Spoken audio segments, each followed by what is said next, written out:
For anybody to seriously suggest now that what's happening in Israel and Palestine is not apartheid is shocking to me.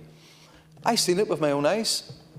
I've seen the apartheid wall in Jerusalem. I was in Ramallah. I travelled to Hebron. I've seen what happened in Hebron, where that city and community are devastated to protect hundreds of settlers, illegal settlers. It's a damning indictment in our country that in the 1980s we led the way confronting the South African apartheid regime, yet today we can't even pass legislation that bans illegal settler goods.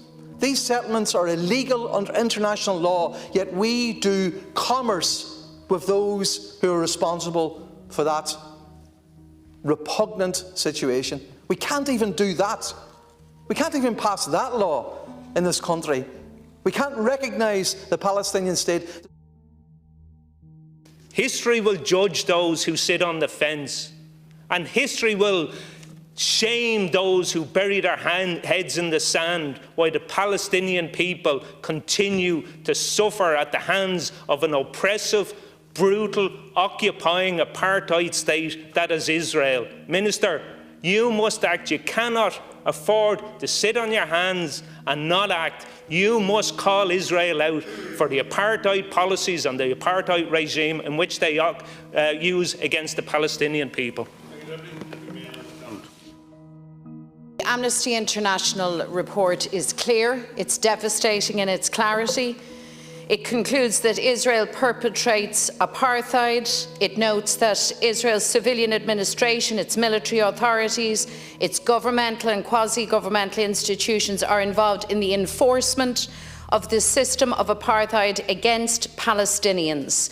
It is as frank and as clear as that. It goes on to say that the scale and seriousness of these violations documented in the report make it clear that the international community needs to urgently and drastically change its approach to the Israeli-Palestinian conflict and recognise the full extent of the crimes that Israel perpetrates against the Palestinian people, crimes that they commit, Minister, day and daily.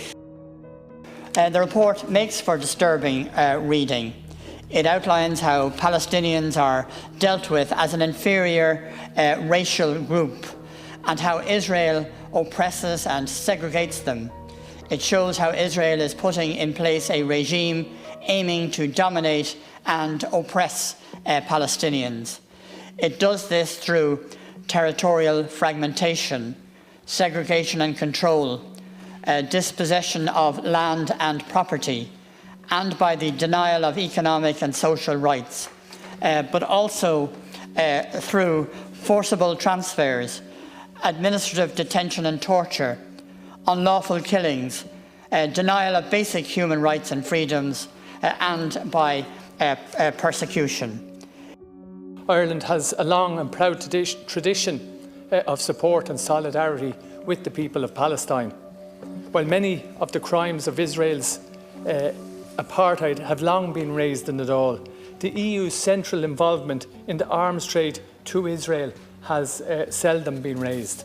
EU members have profited well from Israeli apartheid over the years.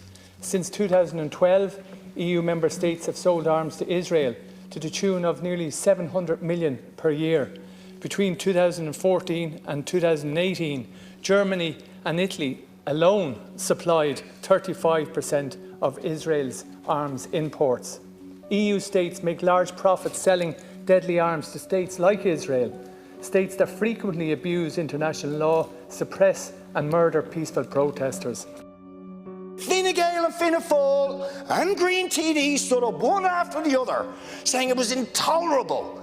The thuggery and the warmongering and the brutality of Putin, you wouldn't stand for it, urgent action had to be taken. But we've got to be much more careful with the Palestinians and their treatment. And I haven't even got time for the briefing I organised this week about the people of Yemen and how Saudi Arabia, the most despotic regime in the world, armed to the teeth by the United States, Britain, France and others, killing 337,000 people in Yemen in the last 5 years, 10,000 children. Any action against the United States for arming them? Or Britain, or France, or Saudi itself? No. No action, no sanctions, no outrage. Words of concern. We'll raise it. We'll raise it. We'll call on them.